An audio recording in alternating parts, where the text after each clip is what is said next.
Hello, Canucks fans. Welcome back to an episode of Canucks Conversation brought to you by Bet365. My name is Zeke Virgili. I'm joined by Harmon Dial. Harm, how was the weekend? It was awesome. I got some errands done. It was relaxing, and the playoff hockey was awesome.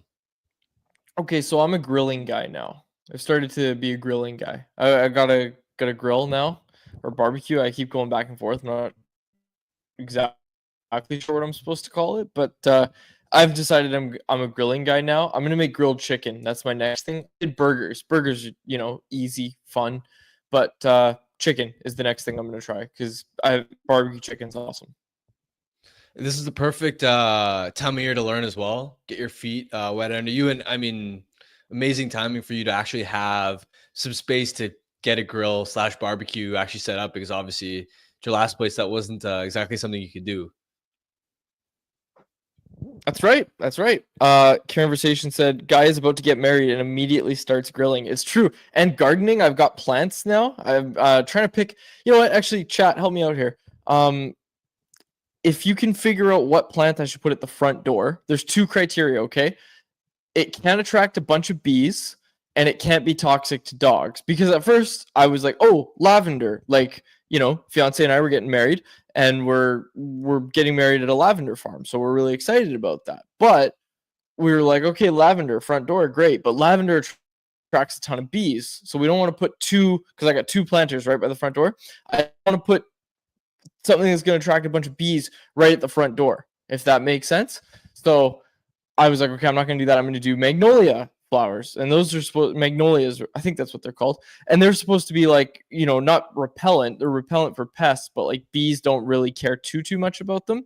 And also bees are nothing horrible or anything, it's just you got to walk through them every time to get in and out of the door. That's not ideal. So I was, magnolias, those are toxic to dogs. So now I think what I'm going to do is two snake plants. I think that'll look cool, like succulents, because those are hard to kill.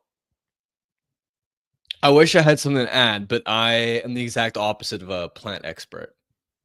Well, I'm no plant expert, but I dabble in garden works. Have you ever been to a garden works? No. No free ads, obviously, but garden works is a hell of a place to be. Like Home Depot, top experiences of places to be. IKEA's up there, Home Depot, right? Garden works has to be right up there as well, if you ask me. I absolutely love Garden Works. Yeah, my fiance had never been either, so I took her to Garden Works. That was her first time. Garden Works is a great place, great spot. We're getting a little off topic to start the show. Broke Shinobi in the chat said, Quads and Harmon are becoming unk, as the kids say. What does that mean? Unk status. You don't know what that means? No. Okay, yeah, you definitely, you have, the fact that you don't even know what that means you're definitely unk status. It sort of means like uncle status, meaning you've graduated from sort of being quote unquote young. And mid-20s is like you're kind of in that middle ground where people younger than us might call us unk status, but you could still get away with being young. But now that you're talking about gardening and grilling and getting married, you're unk status for sure. I don't like when kids are on my street either. That's the other thing I realized. Kids on the street, not kids. Only you got to get off your lawn, right? Like teenagers. Okay, that's absolutely my mind. You read my mind. And speaking of lawns, you know how I build my lawn. I'm just kidding. I wish the lawn company out there that wants to sponsor the podcast, now's a perfect time to get in. Yeah, Broke Shinobi said Quad's getting married and is a grilling man. Definitely unk. All right, I'll take that. I'll take it as a compliment. Let's end the grilling. Let's end the garden conversation. Let's get into Canucks conversation. Chat's bumping early on a Monday afternoon in May, so I want to remind everybody about our Super Chat charity partner this season, the BC Mental Health Foundation. You want to make sure your question or comment gets on the show? Hit us with a Super Chat. Proceeds from our Super Chat will go to the BC Mental Health Foundation, changing the face of mental health and addiction by supporting breakthroughs in care, public understanding, research, and knowledge exchange. Harmon, the NHL playoffs, the Stanley Cup playoffs, are in full swing. Round 2 has brought some more fireworks, and I don't know. I'm of the opinion that like round 1's the most fun, but also there's some round 1 matchups where like, okay, I know how this is going to end. Round 2, a lot harder to predict, But also, I think round 2 this year has just been phenomenal from a viewing perspective. It's been amazing. And I mean, to see, like, my worry when the Leafs went up 2-0, when the Oilers went up 2-0, was it's been great hockey. I don't want to see either one of those teams go up 2-0 and we end up seeing a 4 or 5 game series. So for the Panthers to battle back, win twice on home ice, now the pressure's back on Toronto, especially Brad Marchand being at the center of it all, Leaf killer. You're setting up for that to be an instant classic of a series. And then the dramatics of Calvin Pickard being unable to play game 3, the way that the Golden Knights scored with 0.4 seconds left on the clock, especially because just a couple minutes prior, you had the Oilers pressing and McDavid got that friendly bounce that allowed the Oilers to tie that game back up.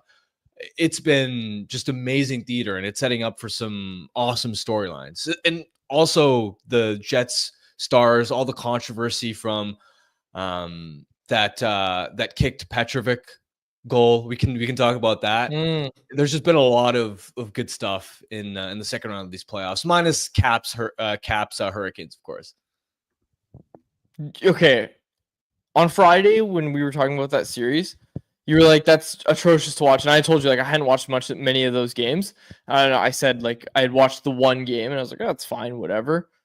Yeah, that is tough. That is really, really tough hockey to watch. It is not fun at all. Like the Saturday game was so boring. It was the Hurricanes suffocating the Capitals and then somehow getting 4 goals in the process. It was tough. You laid it out really well on Friday, and then on Saturday I was like, oh my gosh, Harmon was like beyond right about that series. But I do want to talk to you about this Oilers series, obviously. There is a game tonight, but the interesting thing, I think, is Stuart Skinner having to go back in. Calvin Pickard unavailable. He's still day-to-day. It's going to be Skinner tonight, correct? Yeah. Okay. So you're waiting for Stuart Skinner to make a mistake. You're waiting for Stuart Skinner to show his old self, right? That didn't really happen. Thought he was pretty good against Vegas, but at the end, with 0.4 seconds left, and I know Leon Draisaitl scored on him, but all I saw on social media was Oilers fans being like, classic Skinner. Where is he? Why is he so far out of the net? He could have played that goal better. He looked a little bit like Tim Thomas on that goal, but I thought it was an okay game for Stuart Skinner. Like it wasn't a oh my gosh banner performance, but he wasn't horrible. Like he wasn't as bad as he was earlier in the playoffs.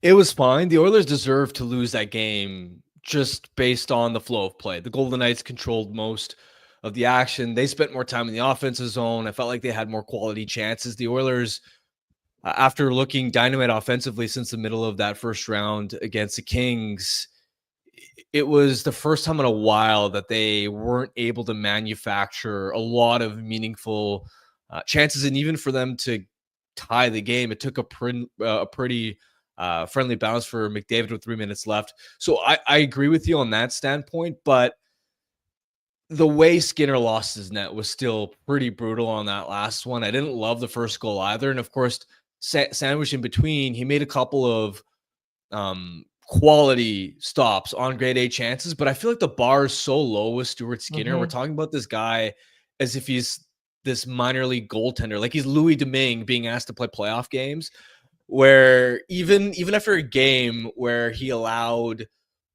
at least 1, if not 2, sort of questionable goals against, we're looking at it and going, oh, that wasn't too bad, I guess, which is right. That's the correct assessment. I'm not saying he deserves to be full. Like he wasn't the sole reason they lost, but it just goes to show you for the Oilers how low the bar is for goaltending these days, that we're looking at Calvin Pickard and going, he's a meaningful upgrade on their previous starter. Stuart Skinner goes again tonight for the Edmonton Oilers as they take on the Vegas Golden Knights. That series, Harm, we say you're not in trouble till you lose at home. Well, the Oilers beat the Golden Knights twice at home. Now the Oilers have lost at home. Your prediction for tonight? This one getting evened up? It's tough for me to make single game predictions. I still think the Oilers will find a way to win this series. That was my pick all along. it would have been surprising if the Oilers had just won 3 straight and they were up 3-0. So I'm, as somebody who leans towards Edmonton having the advantage, I'm not going to look at one loss and go, oh, that's it, they're going to fumble this, especially because I'm not a believer that game momentum exists in the playoffs. I don't think the Oilers playing poorly in game 3 is going to necessarily bleed over into game 4. And the way that their depth had been firing up until game 3, and how lackluster Vegas's depth had sort of looked like up until game 3, I still think, even with the goaltending question marks, especially when you have McDavid and Draisaitl at the top of the lineup, I still believe that those guys are going to get it done. I'll give you my prediction for tonight. 6-5 loss for Edmonton. Stuart Skinner's abysmal tonight. Totally plausible. I think that's actually what's going to happen. I think it's getting evened up. But I'm rooting for the Oilers. Any other playoff series you want to talk about? Like, what you make takeaways from Jets Stars? Well, let's talk about that kick goal. Okay. Because it annoyed me to see. Let's get a video of it. It annoyed me to see how many Jets fans in the aftermath of that game were just crying about that call. And I get it, right? That's your team. Call went against them. That's a 50-50 type of thing. I'm of the belief that that goal should have counted. In my mind, Hellebuck propels that into his own net. He steered it in himself. That wasn't, Petrovic kicked it and it just deflected in off Hellebuck's stick. No, he was trying to sweep it, knock it behind the net, and he just instead shot it into his own goal. To me, that's an own goal by Hellebuck. So it should have counted because of that. But even if you think that goal shouldn't have counted, they just lost by 3. They didn't lose by 1. And that was going to be my point. Yeah, especially when the 2 following goals were beat or were scored with Connor Hellebuck in the net. These weren't empty net goals, just making the score look wider than the actual play was. The Jets melted down after that. And so to me, if you're a Winnipeg fan, you should be more annoyed that your team, after having that call go against them, just sort of imploded, more so than I would be continually complaining about that call as if that was the sole thing that cost you the game. It shows the lack of composure. It just shows a lack of composure from a team that, let's be honest, has kind of had that as part of their identity in the playoffs, is that lack of composure. And I absolutely agree with you on the goal. And I'm looking at it again. I really don't think that's the kick. Like, I don't. I don't think that's anything. Again, you just said it, that in the grand scheme of things, it shouldn't be that consequential anyways. The bigger conversation is that your team collapsed, but yeah, I don't. Yeah, and Jacob's pulling up for us now as well on stream. I don't think so. Come on, what are we talking about here? Also, a hot take: I would start Eric Comrie game 4. I'm benching Hellebuck. Ooh, that is a hot take. You're benching. Okay. Well, and here's my plan. Okay. I'm not benching him entirely for the rest of these playoffs. Win or loss, I'm going back to Hellebuck for game 5 at home because Hellebuck's been okay at home. But on the road, we're talking about 0-8 in his last 8 road starts. His goals against average is nearly 6. It's nearly 6. And at this point, you're in the Stanley Cup playoffs. You're down 2-1 in the series. You're in the business of winning hockey games. You're not in the business of protecting players' egos. And especially the way you go about it is to go to Connor and say, regardless of what happens, we're going back to you for game 5 at home, because it'd be a lot harder for Hellebuck to take that message if it's we're yanking you and you're not going to see we don't know when you're going to see the crease again. You're framing it as like a reset on the road. And I really think it's a mental thing for him on the road. I just don't think you can trust him. And if you go down 3-1, I'm sorry, but I don't trust the Jets to be able to come back in the series. So is it a risky, bold move? Potentially, but I'd rather take the unknown that Comrie is at this point than betting on a guy that for years now has continually choked on the road in the playoffs. You've convinced me. I was going to try to come up with a rebuttal. I think you've convinced me. It is a mental thing. We know that at this point. B, hopes of Hellebuyck putting that all behind him. How long can you say that for before you're out of the playoffs and then you got to wait till next year to start that up again? Because that was a take I gave that, hey, after the first round, maybe that's all behind Hellebuyck now. And let's also not forget that excuse me. Let's also not forget that the Jets haven't been spectacular by any means. Like, there hasn't been a ton of run support in this series for Hellebuyck, but he still is the heart and soul of this team. And part of being the heart and soul is that you keep your team in games enough for them to have the momentum swing. Let's make it about the Canucks real quick. Think about Thatcher Demko, right? And think about how many times the Canucks came out flat just at any point in the past 2 years. Pick a playoff game, pick a regular season game. I don't care when you pick, okay? Maybe don't pick a playoff game.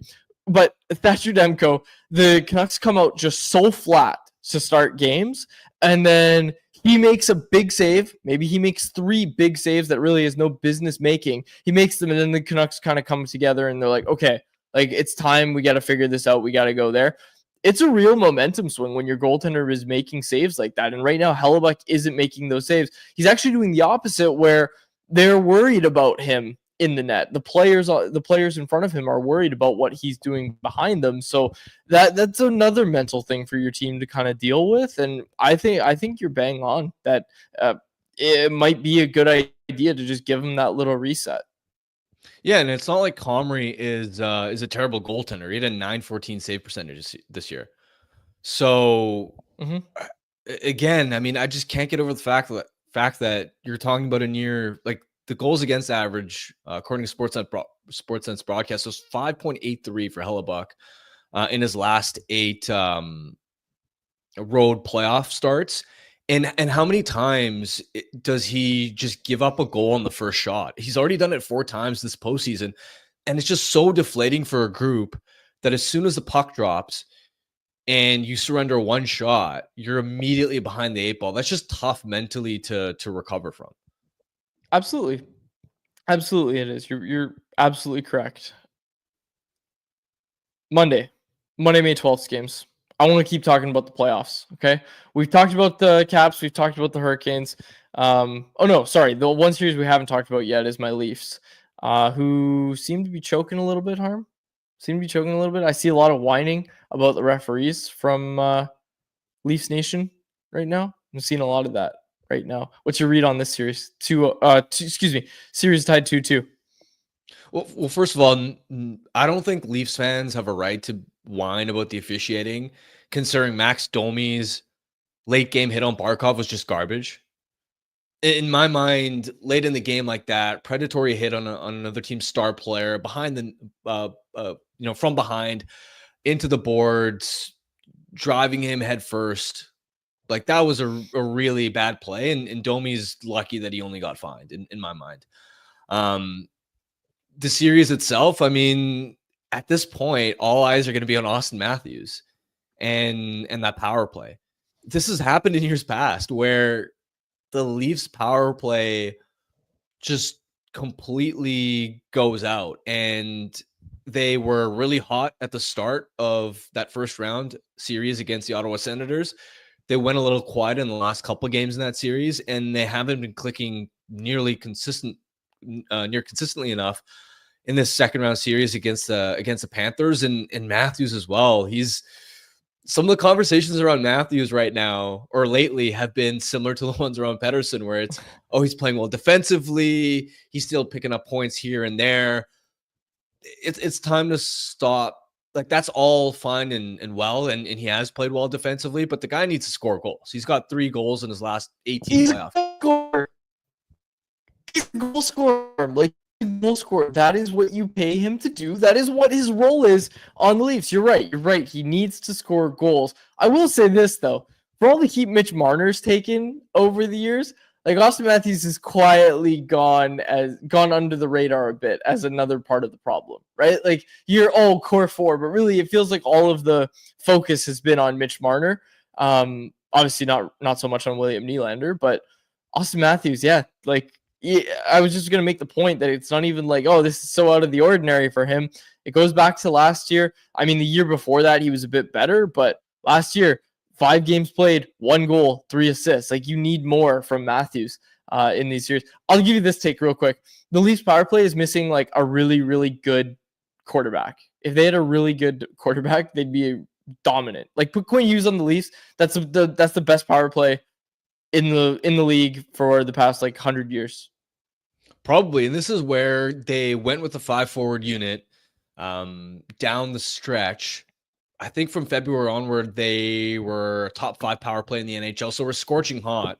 But again, lately they've gone cold, and now Marner at the point doesn't feel as confident making plays. He's turning pucks over, and because you have 5 forwards out on the ice, the Panthers are actually generating in that game 3 or in that game 4. They generated a lot of grade A's shorthanded. So do you stick with 5 forwards there? Do you go back to Morgan Riley there, who, while he can skate and make passes and has been productive in these playoffs, we know that he doesn't have that shot from the point. And so teams don't really respect that. It's a shortcoming. It's why they had to go to 5 forwards in the first place. But they got to solve what's happening on the man advantage right now.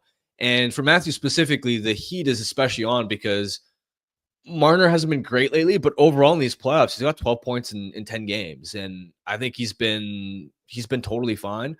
Nylander's been a beast. He's been the best of the core 4. Tavares has played well. So Matthews has been the clear weak link. And even on his own line, Matthew Knies has been making a lot of things happen. Matthew Knies has been a beast these playoffs. So you can only go so far when your number 1 center is only playing at an average level in my mind. As Canucks fans know.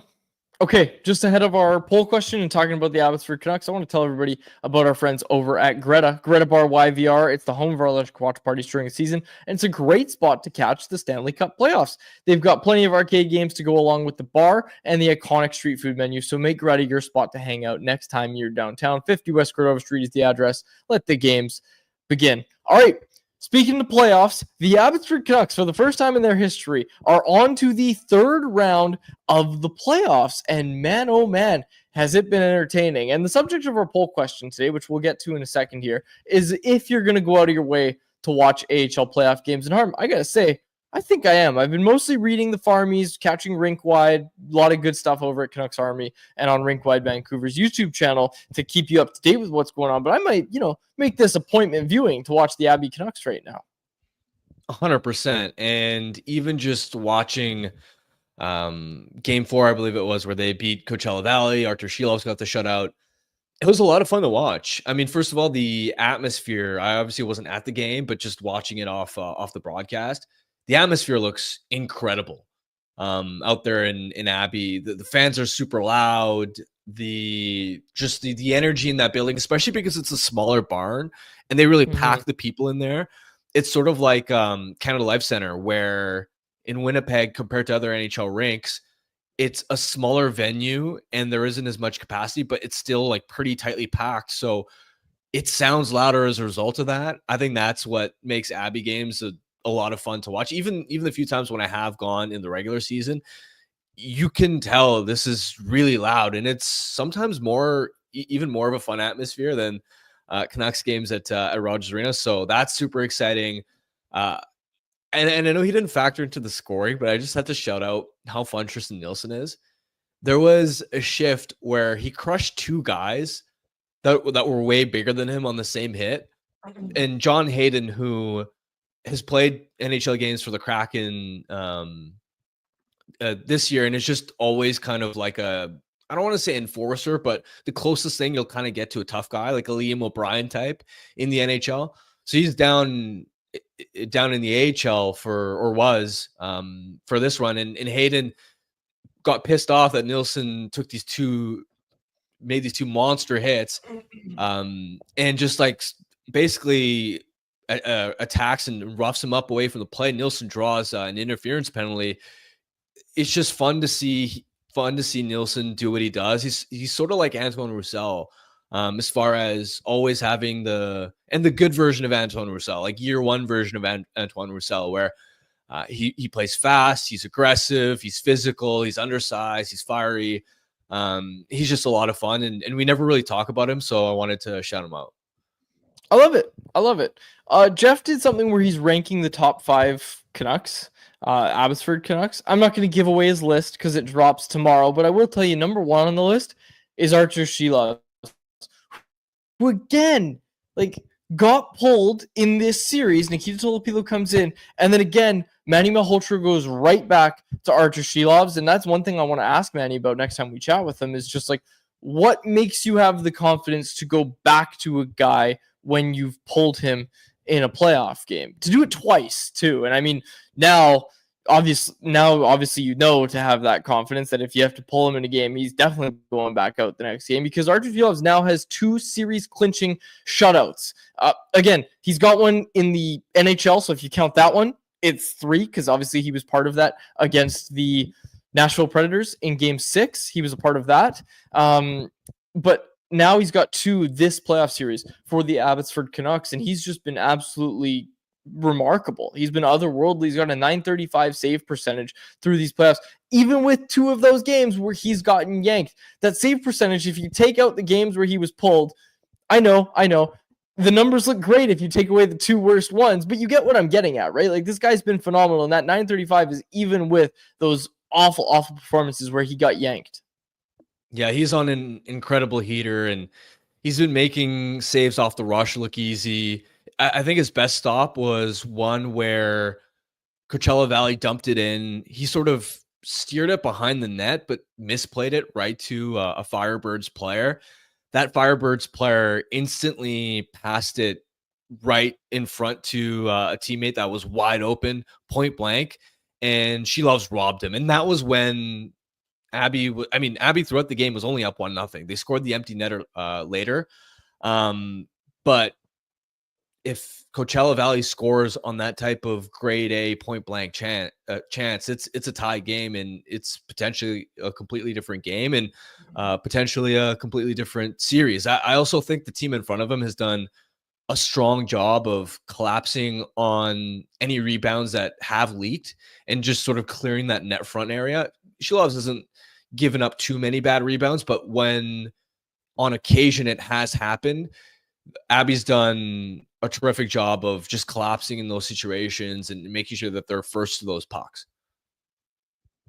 Let's get to our poll question. It's about the Abbey Canucks, and I think you and I basically gave our answers already. We're all in on the Abbey Canucks. We're excited about the Abbey Canucks. We're probably going to even get out to the Abbotsford Center because, where is it? Mike in the Valley in the chat told us that Sunday's game is at 6.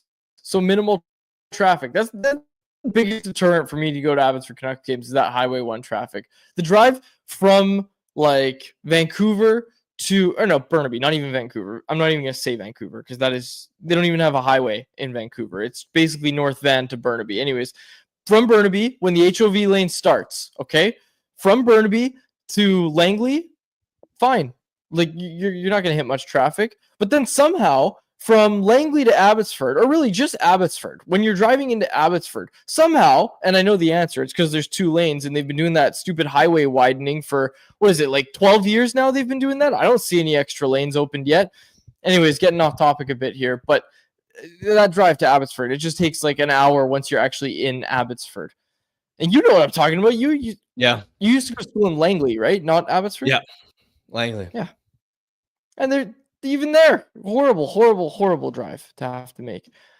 But I guess you were going the other way of rush hour. But anyways, we're getting very off topic. But I'm excited about the Abbey Canucks, is what I was trying to say. All of that was to say I'm excited about the Abbey Canucks. Our poll question is brought to you by Pacific Toyota Dealers, who want to tell you about the 100% electric Toyota BZ4X. An SUV packed with plenty of space, the BZ4X can handle any terrain and can take you from the city to the slopes. It's backed by the peace of mind that comes knowing you're driving a Toyota, and if you're driving a BZ4X, you get access to HOV lanes even if you're driving alone.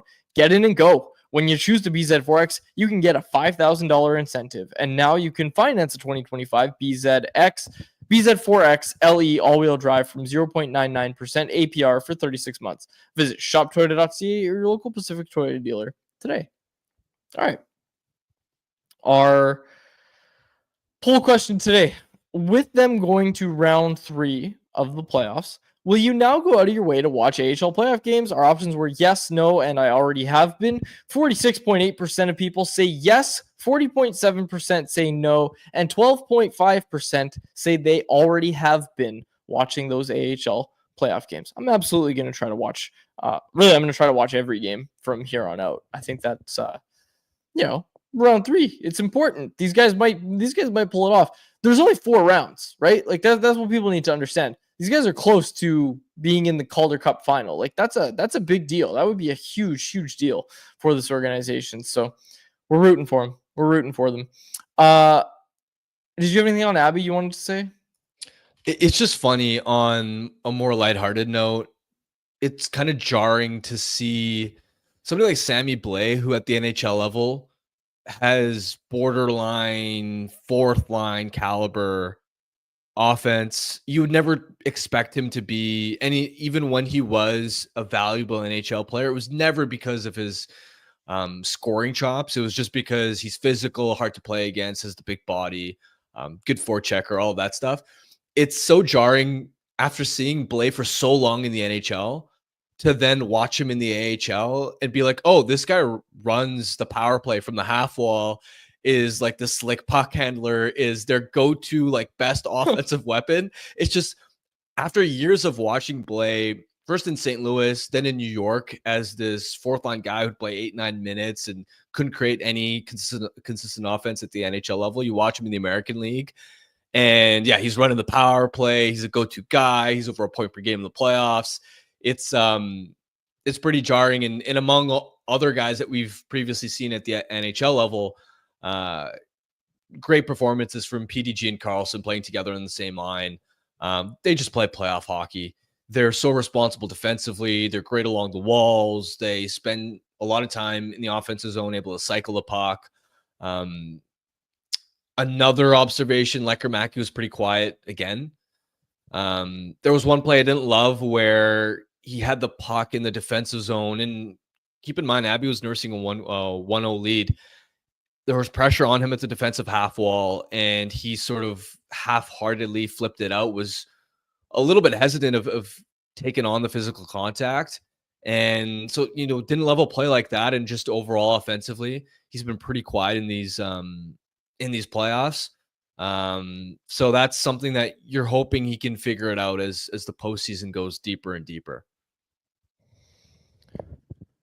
I'm trying not to worry too much about it because there's a lot of good things coming out of Abbotsford. But yeah, it is concerning that Jonathan Lecker-Mackey's just been like a failure to launch so far in the playoffs. And I mean, he had that oral surgery, I think is what they said it was. So, that could be affecting him as well. Obviously, it kept him out of some action. But yeah, as the guy who was so dominant at the AHL level this year, you were hoping that was going to follow through into the playoffs. Hey, there's another round to work with. Clean slate, as far as I'm concerned, right? And this is a 7-game series. This is a 7-game series that they're heading into. So lots of time for Jonathan Lecker-Mackey to. Sorry, I need to correct you. It's another best of 5. So is it? Yes. So in the AHL, there's 5 rounds in the AHL playoffs because that first round is kind of like a play-in round essentially. So that's the best. Where did I read all this? Hold on. And then, I'm sure you know what you're talking about. Where did I read this?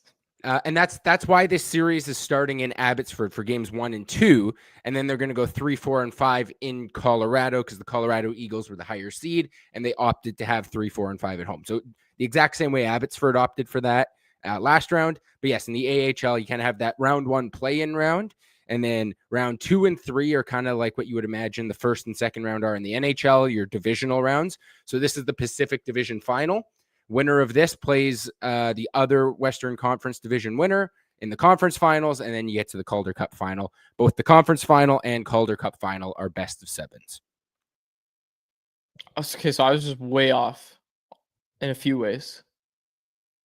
This is the hardest. The Calder Cup might be the hardest trophy in sports to win. Forget the Stanley Cup. 5 rounds? Oh my gosh. Okay, I'm not going to watch till next round then. Because I said my reasoning for, I'm going to watch every game is they're 1 round away from the Calder Cup playoffs. Talk to me when you're actually 1 round away from the Calder Cup finals.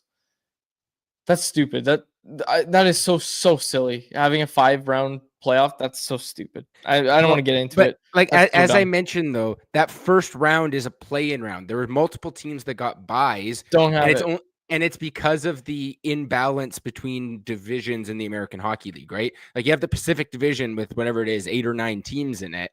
And then you have other divisions that have 6 teams or 5 teams. And obviously that has to do with travel. You know, it's expensive. And in the AHL, you try to limit the travel. So they have to have this strange playoff format to accommodate an unbalanced conference and division structure. So you just think of the first round like a play-in round. They call it round 1, but in theory, like it's a best of 3, and you're just trying to use it as a play-in round into the actual bracket. I think I read some misinformation about the AHL playoffs.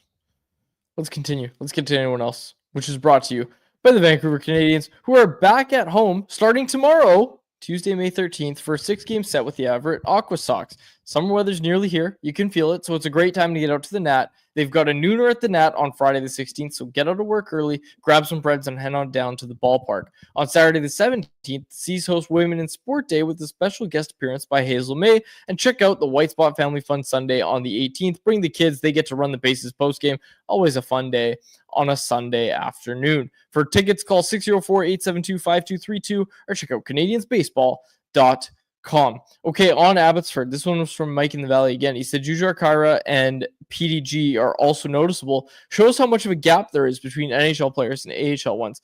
Giving you a prediction now, Harm. Wherever Rick Tocchet ends up, and that's part of anyone else today, wherever Rick Tocchet ends up, that's who's going to sign PDG in free agency. Guarantee it. I disagree. Why?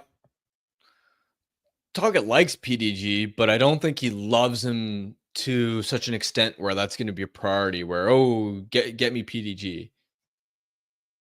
I think they'll bring it up. I think it'll be brought up in those meetings. Where Tocchet ends up remains to be seen. There was a report from Elliot Friedman today on Donnie and Dolly that I found interesting, and he said that the shortlist is going to be down to 3 to 4 candidates this week. That yes, Marco Sturm and Manny Malhotra are names to watch on the list. Man, it is it's going to be interesting because it sounds like they're going to make this a little bit sooner. We knew in the report from Sarah Shaw last week that they were going to be doing in-person interviews this week. Does Manny get an interview? Like, how does this work? Does Manny interview for the job while he's still coaching the AHL team? I mean, when does the series start, Jacob? Friday? Yes, Friday is game 1. So you got time if you're Manny. Just drive on down, do the interview. Like I don't like this whole he can't interview for the job because he's so focused on the AHL playoffs. What do you think a coaching interview is? Like, come on, he could do a coaching interview. Also, if they just said, yeah, we're not going to interview Manny and it's his job if he wants it, I'm fine with that too. They know him. They've interviewed him. They interviewed him for the AHL job. They know what they're getting with Manny Malhotra as their NHL head coach. I don't know.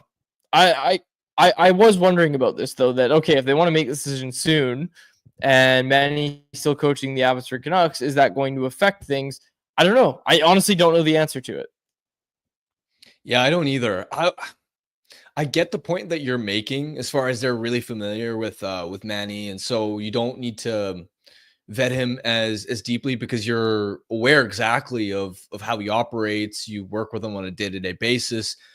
But even still, and I know there's that gap with the series starting on Friday, but even then, if let's say I'm in Manny's shoes and I'm trying to prep for a potential interview, I'd still be wanting to do as much homework as possible, and knowing how detail oriented he is for something like that, I would imagine he'd be watching a lot of tape from the big club from this season and prepping like very specific ideas, thoughts, and input so that it isn't just like you're fielding questions and here are my responses, but rather you're going into the interview with actual ideas. Like Manny strikes me as that type of proactive, doing the extra work kind of guy. And I just wonder if you can realistically do that within a few days when you're still focusing on the AHL playoffs. But he's not the only AHL sort of coach that's in that position too, because Todd Nelson's Hershey team has advanced as well, and we know that Nelson is an intriguing potential candidate as well. So yeah, I'm curious to see how that's going to impact the Canucks timeline. Yeah, we'll see. Because look, we said it on the last show. The latest they're gonna do this is like mid-June, right? I don't think Yeah. this should be in any rush. Like, take your time. Take your time. I know they're doing their in-person interviews this week. Have some more interviews. Draw this out a bit. I don't think there's any rush. Other people could emerge too, right? And I know they have their short list. I get it, but other people could emerge too. The one thing I will say is that it does seem like the Canucks aren't going to go the route of like the Peter Laviolette, Gerard Gallant. Right? It really doesn't seem like they're going to go that route of the. And hey, we said it too. The carousel of reused and recycled coaches. They're kind of not going to jump on that carousel. It looks like, and I like that they're not doing that. I've been Team Manny since the start. Yeah, from the beginning. I'll give you your props there. And look, here's one from Charlie in the chat. He said, don't y'all think these Calder playoffs might be something of a working interview for Manny? There you go. You got your familiarity with him, and now you're watching him coach your Abbotsford team. By the way, with Jonathan, like, that's a disadvantage to the coach, that Jonathan Lecker-Mackey's not firing on all cylinders, and they're still finding ways to win. I'm not saying Manny's doing great things with a horrible roster or anything like that, but he is doing great things with the roster that this team assembled, and he's getting the most out of them. He's absolutely getting the most of them, and that's what you want to see from a coach. So, yeah, I absolutely agree with Charlie that this is a working interview for Manny, or at least it should be.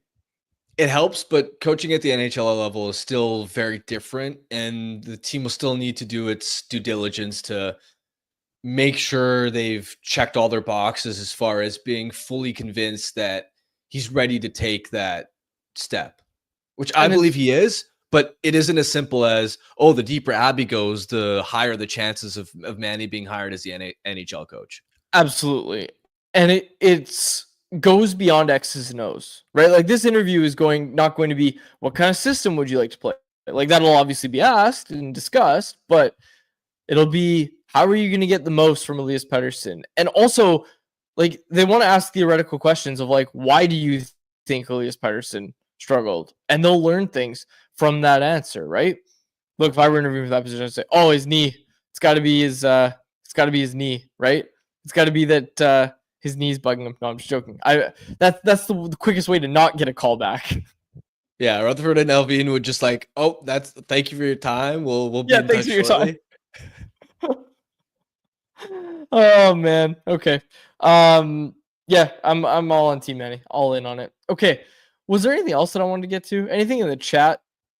One thing I wanted to get to, watching these playoffs, look, the Canucks have a lot of needs, but another sort of stylistic one that's really emerging, and I know J-Pat's talked about it. It isn't exactly something that's brand new, but you look at how the Canucks' top 6 forward group is currently constructed, and we know there are going to be renovations this summer, but it isn't just the lack of skill from a game-breaking perspective. It's also, I'm looking at a lot of these other playoff teams, and they have guys that are just massive size-wise and or have that gritty, physical, power forward playing style. And when I look at the composition of Vancouver's current top forwards, I see a lot of players that are either undersized or are non-physical, right? You look at Elias Pettersson, size isn't the issue, but he gets knocked off the puck really easily. He doesn't play with that sort of physical edge consistently enough. And if you were to ask other players around the league, they would not talk about Elias Pettersson as a player that's particularly hard to play against. Garland and Höglander, you love how feisty they are, but they're small. Philip Hedl, again, he isn't small, but with his head injuries, I would worry about him in a playoff environment, especially in these postseasons where you have so many guys that throw these like borderline hits where there probably is some subconscious intent to injure. I worry about how Philip Hedl would survive in a physical, violent playoff series. DeBrusk, I'll say, checks that box. He's a thicker body. He's traditionally performed well in the playoffs. He's got that heavy skill kind of mold to him stylistically. He's a net front focused guy. And it isn't just about the pure physicality side of it either. Like, Brock Besser was a player that no one would describe him as a physical player, but he could take abuse in the slot in a playoff environment. He could pay the price to get to the inside. He was bigger, thicker body. He was harder to move. And we saw last playoffs that okay, when there's less time and space to operate and you've got to find a way to fight through checks and physicality to get to the middle of the ice, the high traffic areas, Brock can do that. And he's a guy that you're likely to lose in free agency this summer.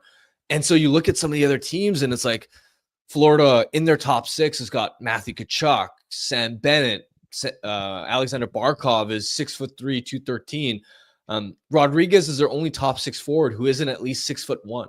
And this is a distinction too. We're talking about forwards at the top of the lineup, because I think this is a conversation I had with an executive in the past too, where from a team building perspective, sometimes teams think, oh, if you add, let's say, a third or fourth line guy that's bigger and heavier, that's going to change the identity of your team. Yeah, that helps you at the bottom of the lineup, but those guys aren't going to be difference makers offensively. Like, you need some of your best players to also embody those physical attributes. So you look at the Dallas Stars. I mean, Rantanen is a 6'4" beast. Robertson is 6'3", 210. Marchman is 6'5". You got Jamie Benn. Rope Hintz is 6'3", 213. You got these massive guys that can also play. I mean, for the Leafs, I think Matthew Knies has been such a difference maker. I think he's been one of their most valuable forwards. The Oilers, in their sort of top 6, they got Perry, they got Hyman, they got Draisaitl, who's so hard to knock off the puck. Even Evander Kane in the middle 6. So that's a real deficit for the Canucks, and I think that's something management is going to be mindful of. Is you need the game breakers, but you also need players that sort of like JT Miller have that edge and have that fire to not back down and actually play their best hockey when the intensity and when the physicality ramps up. All I'm hearing is that you've caught up to me on this you can't teach size take. Yeah, but I've never really liked your targets in the past. Fair enough. Riley Tuff is not making an impact in the Stanley Cup playoffs. We can at least say that. But you're absolutely correct, Harm. It is something that you're a little bit concerned about, that you need to address that with the size. And Nikhil Velji used to write some of the betting content over at CanucksArmy. I saw him had a little tweet that went viral where he talked about how Sam Bennett is the perfect forward for this Canucks team, but that people aren't ready for that conversation. Are you ready for that conversation? Yeah, I mean, Sam Bennett's exactly what the Canucks sort of need as a player. The problem is, what kind of bag is it going to take to sign him in free agency? Does he even want to? Would he even want to come here when he's going to have so many teams after him? Yeah, Bennett is what they need, and he's having another impactful playoffs. But first, does he even want to come here? Secondly, what does that contract look like? Mark said this: Dakota Joshua is the one guy on the Canucks who fits that bill that you laid out. Yeah, and they need him to get to the point where he can bounce back offensively. And I'm not talking about even necessarily being a consistent 20-goal scorer, but if you can be in the 15 to like 18, 19 goal range, like he was a year ago, on top of playing 15, 16 minutes a night, driving play in that sort of way, that's a huge boost. And yeah, they absolutely need him to sort of check that box. And he's someone internally that you hope can take that step. S. Little Boston said this. He said, have you watched any of the IIHF World Championships? Tage Thompson, Logan Cooley. The Canucks need more players like that. I have watched some of the World Championships. Connor Garland with a goal and an assist against Hungary. Man, I'm a big fan of international hockey, obviously. But I don't want to say it's funny. It's just like, I don't know how to describe it. It feels weird to watch like the U.S. beat up on Hungary. I'm not even put Latvia in that conversation. Latvia has become really respectable on the world stage, but like, Olympic Games are in Italy next year. What does the Italian national team look like against Canada? Like, I'm rooting for my boys, my fellow vowels, last names that end in vowels. I'm rooting for them, but man, it is it's like almost weird to watch those games. Yeah, I'll be honest. I've caught some of the highlights, but when there's playoff hockey on, I'm sorry. Especially now that Abby's going to be playing too, like World Championships are number 3 on the priority list. I'll tell you though, so watching Crosby, that's added a level of okay, I need to tune in for this. Have you seen some of Bo Horvat's snipes on the power play though? Dude is Yes, lethal in that bumper. and also winning every draw. Here's a conversation people aren't ready to have. Bo Horvat's the perfect center for this Canucks team right now. Absolutely is. He would revitalize that power play. He's gives you a legit face-off guy, something they don't have right now. Bo Horvat is exactly what this team needs. I wish there were better targets I could think of off the top of my head to refute what you're saying, and yeah, I don't love the idea of going back to him, but I also can't sit here right now and say that's a crazy idea when some of the alternative options are going to be guys like Marco Rossi and Trevor Zegras, Pavel Zacha. Like there just aren't a lot of appealing options. So yeah, he may, as much as I don't like it, he may be one of the names that you have to. It's a great story. Great story. Bring him back. I love it. It'd be an okay story. and I like Bo as a person. This isn't like crapping on Bo. It's just, I don't know. It's that whole going back to your ex's thing that just, I don't know, especially on that $8.5 million contract. Like we've seen a Pettersson Horvat 1-2 punch down the middle, and it's fine. It can be good, but especially with the same same core, the same leadership group, I don't know how confident I am that you're going to find sustained success. Okay, on World Championships, beyond that, I wanted to also mention Filip Hronek's Team Czechia had a 7-2 beatdown on Denmark today, speaking of which. And also, we should mention this, those mighty Americans we were just talking about, 3-0 they lost to Switzerland. Switzerland shutting out the U.S. My goodness. And that's the other thing. Those are always fun when you see games like that.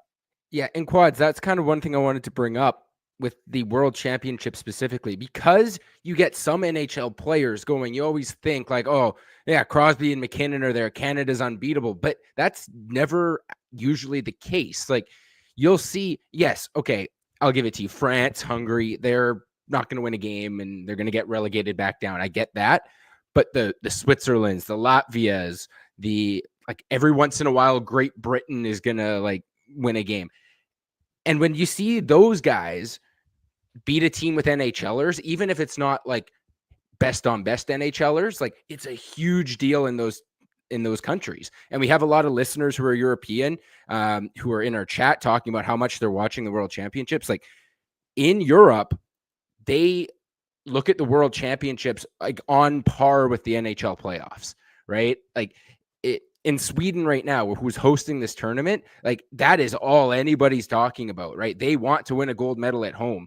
And we saw that a few years ago with Silovs when he went and played for Latvia. Like he was a hero in Latvia because he backstopped them to their first ever medal. Like this tournament is like the way that Canada looks at the World Juniors is how all these hockey countries in Europe look at the World Championships.